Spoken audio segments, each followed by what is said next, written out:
All right, so we are back from your mother's kitchen where she cooks me a meal and then I cook up content. Yeah, I gotta go back home. Anyway, like I said, we are back, and today's video is a closer look at Logan Paul and Dillon Danis' feud leading up to their fight. We watched Dillon Danis damn near try to take this man's entire life from him on Twitter, degrade his fiance and family, and we haven't really gotten to see Logan respond to that, at least not in an extended way. Sure, we got to see the press conference, and he brought in the cake and the gimmicks and the shtick and the 2 sizes too small tank top, but we haven't actually gotten to see Logan really respond until today, because Misfits Boxing, by the way, they're smashing the content on that channel. One of the best things I think Misfits is doing right now, and again, I'll be complimentary of them anytime they do something great, is their social content. Them filming more behind the scenes, more interviews, just more attention on the fighters that isn't just on fight week.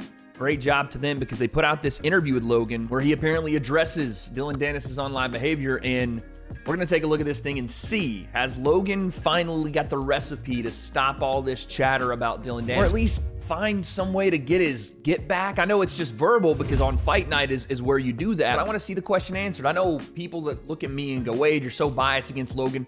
I don't like the guy personally, no. But that doesn't mean I can't recognize what Dillon said about his family is over the line. And in the ring, I think he's going to be able to beat Dillon Danis. But if you're going to respond verbally, it better be a good one. So how did Logan respond to the crypto scams exposed? Well, that question wasn't asked, but everything else that's been said about Logan Paul by Dillon Danis, and some other interesting topics that Logan had some thoughts on. Well, no more time to waste. The breakdown, let's go. Logan Paul. Howdy. Welcome to London. Thanks, bro. How do you feel? I feel good. Yeah. By the way, shout out my boy Chris Ridgway is the one asking questions here. He's top dog over at Misfits social media and content creation. He's running the show, man. Chris, you're doing a great job, brother. Keep smashing it, dog. I'm glad Dillon showed up to the face-to-face. It seems like he actually might come to the fight, which excites me. I'm excited for the press conference. Overall, calm, happy, collected, ready to slaughter this man. Has he gone too far on Twitter? Has it affected you in any way? I think he has gone too far, yeah. Agreed. I think so as well. I don't think that, again, the consensus is Dillon has taken this too far, but the consensus is also, at least my general consensus on this, is that Dillon can say mean things. It is the fight game, and those things aren't illegal, what he's doing. Outside of that, it's just tasteless and profane and vulgar, but I agree with Logan, too far. It's not affected me, no, because when I entered this fight, I knew Dillon was a scumbag. I didn't think he'd take it as far as he did, but you know, actions have consequences. I think he's gonna get what's coming to him.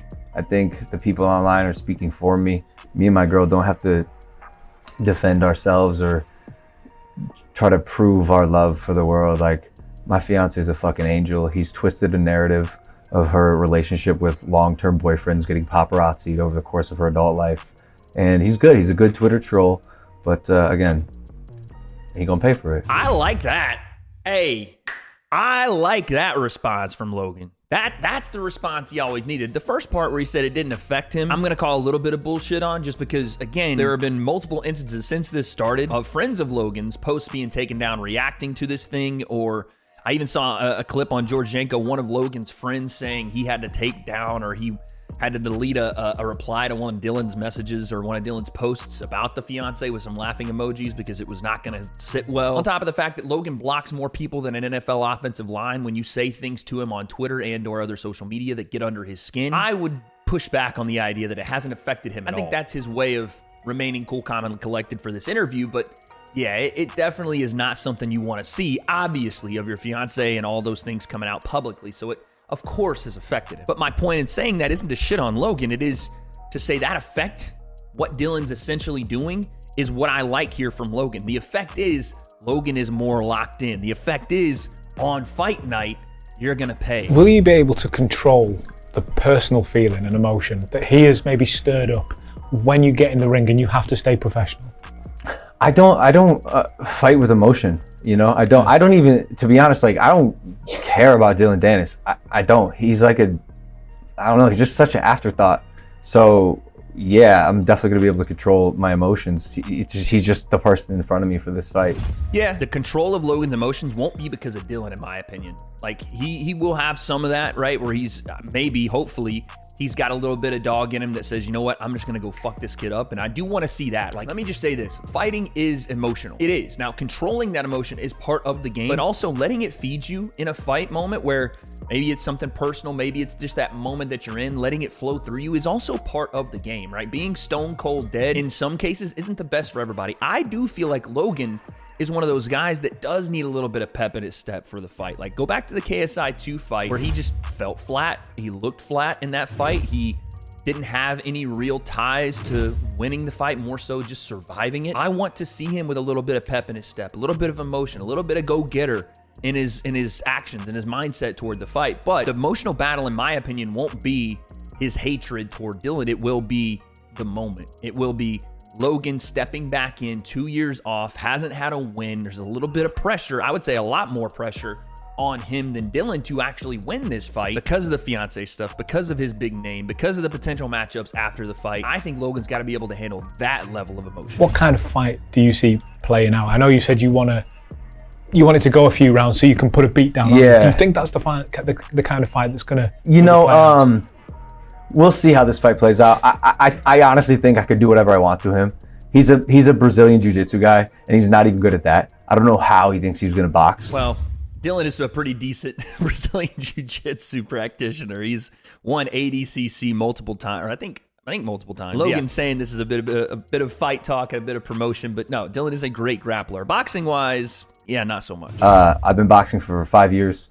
Went toe-to-toe with Floyd Mayweather, 0-1. Logan has got to stop saying he went toe-to-toe with Floyd. I get it. Like, for the mindset of it, I get it. It's like when Jake says he lost a split decision to Tommy Fury because, yeah, he lost a split decision, but in everyone's eyes, that was not a split decision loss. Tommy won that fight, probably 6 rounds to 2. But Logan saying he went toe-to-toe with Floyd is probably right here for him. More so, it's like a confidence booster. Like, he will not ever concede that point. You've seen him on multiple podcasts not concede that point because in his mind, that's what happened. And that's what's fueled him and definitely given him confidence as a boxer moving forward. Maybe in that moment, that's what changed Logan. And we'll see that on fight night, but no, he didn't go toe-to-toe with Floyd. Who was a tougher fighter?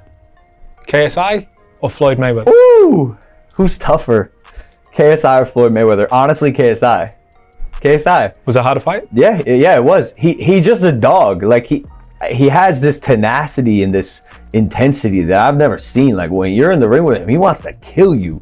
It's the only thing he cares about. He can't lose. He made a documentary called Can't Lose, and I think he really True. believes that in his heart, and so he tries as hard as he can. I think Floyd Mayweather knew he wasn't going to lose. Okay. I can get down with that answer. I can get down with that. The question was who was a tougher fighter, and then the question kind of morphed into who was the tougher fight. The tougher fighter is definitely Floyd Mayweather, and in every aspect of the word tough. For Logan, the tougher fight may have been JJ because Floyd couldn't hurt Logan. Floyd was 60 pounds less than Logan. Floyd knew, as Logan said, he wasn't going to lose that fight. Floyd probably didn't try as hard as JJ tried in both of their fights because JJ just has no off switch. He only goes forward. He only, like Logan says, wants to kill you in that ring. So combine that with the fact that JJ is not a traditional boxer, so it is a little tougher to figure out what he's doing for a guy that's inexperienced like Logan, who's only sparred traditional boxers to that point. And like the Twitter noise, bro. Understand this. I've been the most hated person in the world at one point. Like, really. Maybe more than one point. Survived all of it. Made my personal changes. Had the comeback I thought I could because I knew I could be a better person. And I can really viscerally understand that this too shall pass. And so all this internet chatter, online noise, like, yo, if you put your phone down, social media does not exist.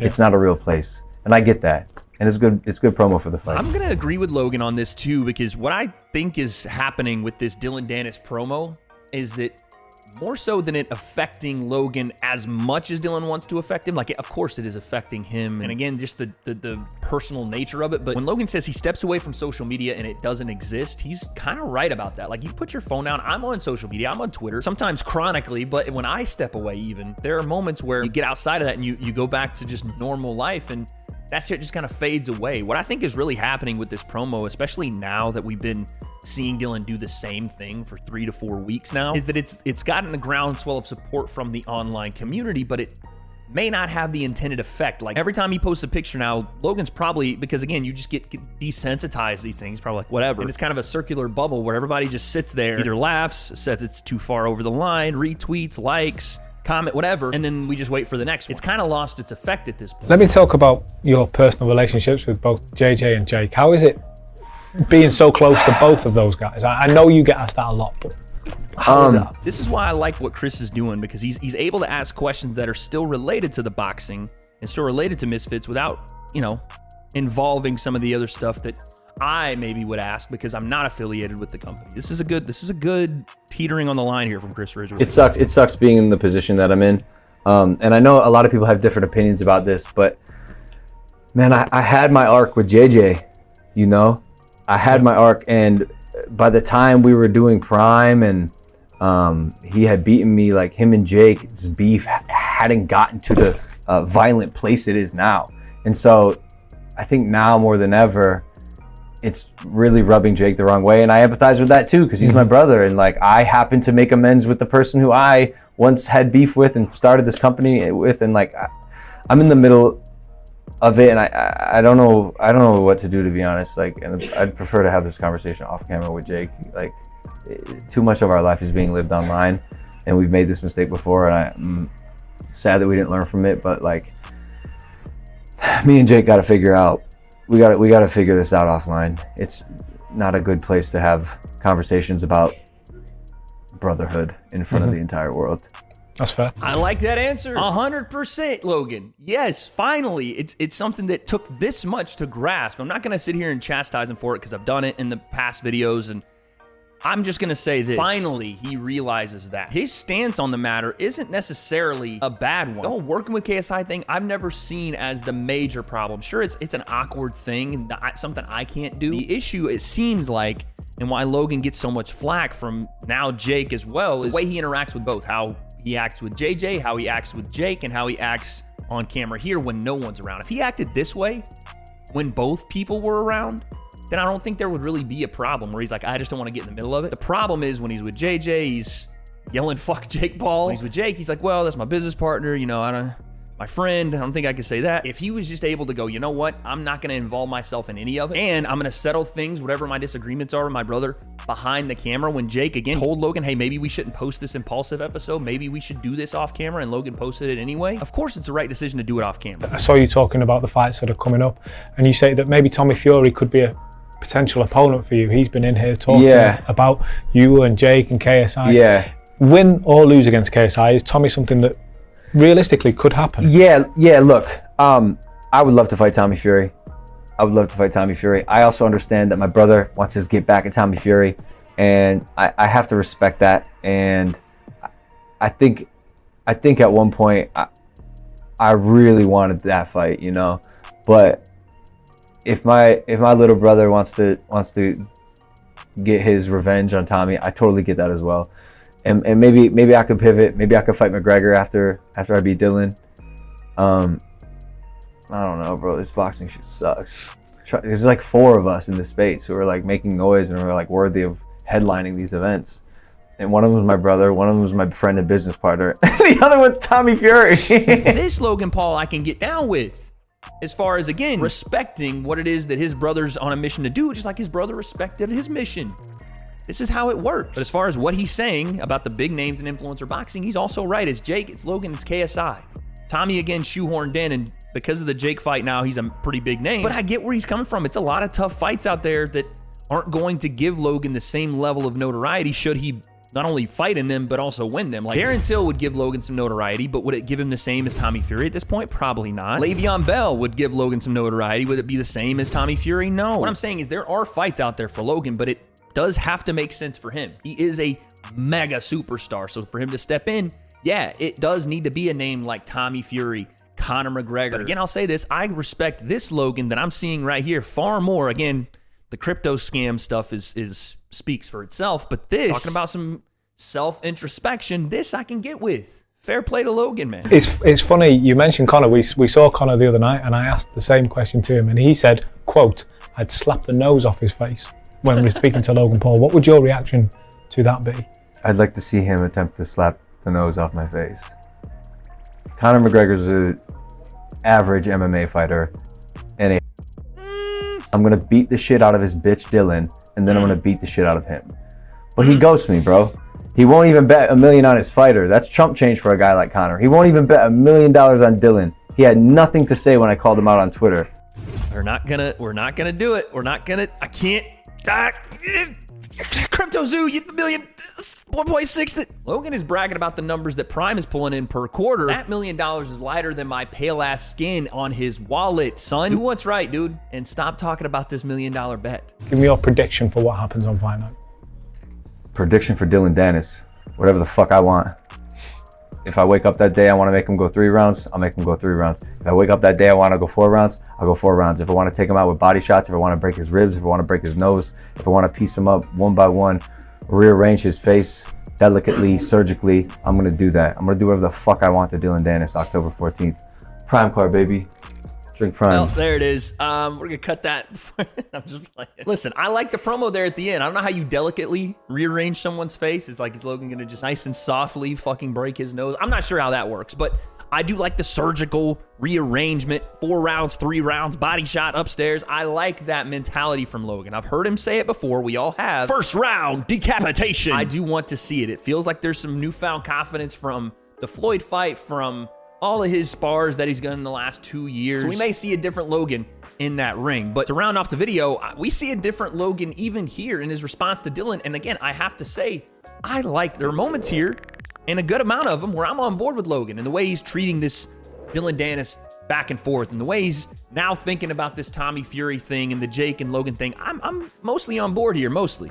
Crypto Zoo stuff aside, but I want to see this carry over into the fight. And that means for Logan Paul, taking those 2 years off, taking what Logan said, taking what he has said, and blending it all into a masterful performance.